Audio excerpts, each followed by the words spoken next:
Hello LinkedIn land, and welcome to this episode 9 of my GDPR top tips series. Today we're dealing with the subject of breach management. Quite topical. Today's day Dixon's Carphone warehouse announced yet again that its breach was bigger than first thought. And it also coincides with a request from one of my American connections, Kevin Mooney, who's asked for some of my thoughts on breach management as well. So, as I said to a few people earlier on today, I've also been writing about breach management for a local client as well. So it's all sort of ties together nicely. The lights in my brain. I'll take a little bit of rest from my computer, take a seat in my nice comfy armchair, and then just share some of the thoughts that I've been putting down on paper with the rest of the community out there on LinkedIn.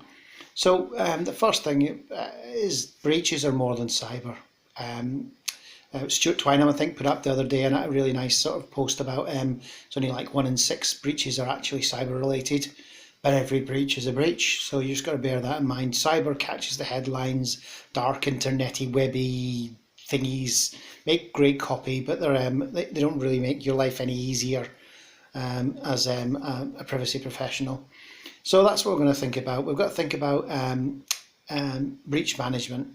So the first thing about breach management is you've got to practice for it before it happens, because let's face it, it's going to happen at some stage or other. Somewhere along the line, you are most certainly going to have a breach, whether it's a cyber hacker breach of absolutely epic proportions, or whether it's somebody from the temp pool faxing something to the wrong place because they're not supposed to be using the fax machine. Any of them are breaches. Not all of them are reportable to the statutory authority where you work, but they are all breaches. People talk about near misses. You used to talk about near misses all the time in the public sector. It wasn't a near miss, it was a breach. It just wasn't a reportable breach. So again, accept it. Don't have a blame culture. If you have a blame culture and your first instinct is to go and crucify the person that runs the department or the person that lost the data, nobody will tell you nothing. And the first time you'll know about it is when the enforcement letter drops through the letterbox. And that's not in a good position to be for any company. You want people to be able to come forward and tell you when things have gone wrong, so you can get ahead of it and do all the great damage limitation that everybody talks about. Okay, so speak like the Boy Scouts, be prepared. And being prepared is having a breach response plan or a breach management plan, whatever you want to call it. It fits in nicely if you're one of those bigger organisations, the business continuity plan. It's exactly the same thoughts and principles, etc. So your normal breach plan is lots of coffee, away we go, lock yourself in a room until you fix it.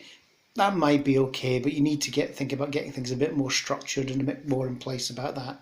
So first things first, it's setting out in writing exactly what you're going to do. But you don't know what you're going to do because you don't know what the breach is. So it's a little bit of homework first. Think about your business. Think about your risks in the privacy arena at least. Think about which ones are most likely to happen. Pick your 2 or 3 best generic scenarios and gameplay for them. So if it involved applicants' details on your online web portal where everybody applies to join your organisation, you can pretty much figure out how you would respond to any sort of breach around that, because you're going to need the people that run the portal for you in, you need the people to do the software in, you're going to have to be thinking about contacting the clients that are affected, all these various bits and pieces, so you can game out in general those sort of things around it. Now the thing is with this, you're talking about gaming out scenarios. You're not going to know exactly what happened. Finding out what happened is not your most important fact when a breach has happened. It's getting ahead of it, stopping the breach, making sure nobody else has access to the data, making sure that whatever system caused it to be compromised or lost in the first place has been looked at as quickly as possible, so that it's not still leaking data. Or faxing things that shouldn't be faxing, or whatever. Then you're thinking about getting your statutory reporting into the statutory agency if it meets the criteria for breaches. There is lots of false information out there and scaremongering by people trying to scare people into, every breach has to be reported to the ICOs. Therefore, you need to have our software this or our software that. Again, it's just simply not true. They're not all reportable, and that's something you need to get straight around in your plan, is what constitutes the kind of stuff you'll do that'll make it a reportable breach or what's not. If you're lucky enough to have a DPO, that's the kind of places where they come into their own for those sort of things. Okay, so that's what we're talking about. Well, be prepared. You've done all the rest of it. You've got your paperwork down. Design it, put it in place, and then give it to somebody who owns it. Just like record management, breach management has to be owned by somebody. There has to be somebody that as soon as the red button's hit, bang, whoop, whoop, whoop, the alarms have gone off. This person leaps into action and they coordinate and control things. And it will probably be your DPO, your privacy chief, your privacy lead, something of those natures. They're probably the right person to begin and control the event. They are not going to be the only person. You're going to have to involve lots and lots of different department heads and areas. If you're a big business, or if you're a small business, you're probably just going to have to involve everybody you've got, just because you'll need that many hands to get everything done. And that's doing all the stuff that we just talked about, stopping the breach, finding out the breach. You have to think about contacting the people who have been affected. You have to think about contacting or putting out communications to all your customers who haven't been affected to A, reassure them, B, tell them what you're doing about it, so that you're limiting the damage to your reputation and your business credibility. Think about a few media lines to have ready to go that you pre-vetted and you've pre-thought about, that give the right tone, the right message. Get somebody who knows what they're talking about from that point of thing to have a look at them and make sure they're sort of along the general lines. That will allow you to get a statement out there nice and quick that's already pretty much pre-drafted, and allow you to just personalise it for your actual incident. Next thing is, when you've got all this in place, is practice, practice, practice. Don't just create a policy, write it, show it to people. You sign this, done. You need to practice it at least once, if not twice or more a year.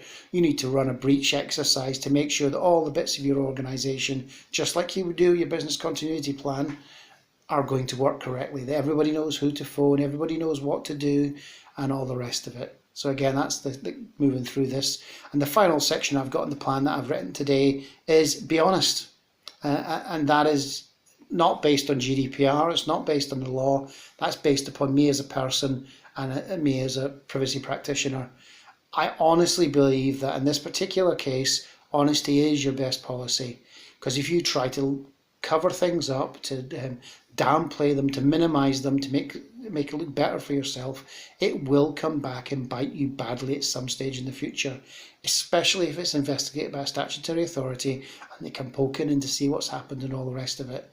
Again, being honest reinforces what you wrote in paragraph 1 of your privacy policy all them months ago in March or April or May when you put it up, and you'll have said, we value your privacy. Well, if you value my privacy, you'll be honest with me, because the first thing it shows me that you don't value my privacy is lying to me. So again, that's it. Be honest, tell them the truth, tell them the extent, tell them what you're doing so it won't happen again. I keep saying this, just get ahead of the damage. Do your damage limitation, do your reputational protection, and your business should live to fight another day, no matter how terrible or bad the event is. People like Facebook could suffer 2, 3, 4 of these before it would ever really cause them a problem. They might have lost 100 million this week, but it's not real money anyway. It's just stock market figures. Again, they'll keep trading. Everybody will keep using them. It's not the same for your business, probably. Your business probably can't afford to take even a fraction of that kind of hit on its trade. So you need to make sure you've done everything you can to limit the damage before it happens. Right, everybody, that's it for today. I hope you've enjoyed this. As always, give me a like or a comment if there's anything in particular that strikes a bell with you, and I'll see you all soon. Thank you.